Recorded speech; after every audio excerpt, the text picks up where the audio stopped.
మహర్షి మన చేతి స్పర్శ ద్వారా మన శరీరంలోని భాగాలన్నిటికీ మసాజ్ చేయడం ద్వారా ఈ ప్రసరణ, ఇప్పటిదాకా వ్యాయామాలు చేస్తూ వచ్చాం.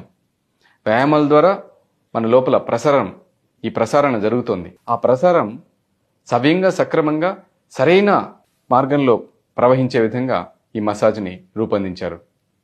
అంటే రైట్ డైరెక్షన్లోకి ఆ ఎనర్జీని తీసుకెళ్ళడానికి clock wise, anti clock wise ఈ ప్రసరణ ఎందుకు పెట్టారంటే మన శరీరంలో శక్తి ఆగి ఉన్నదాన్ని మళ్ళీ ఉత్తేజితం చేసి ముందుకి పంపే విధంగా.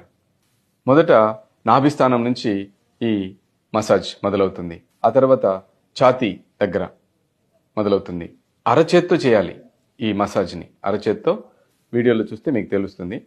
అలా చేసి ఉన్నాను, అది ప్రయత్నం చేయండి.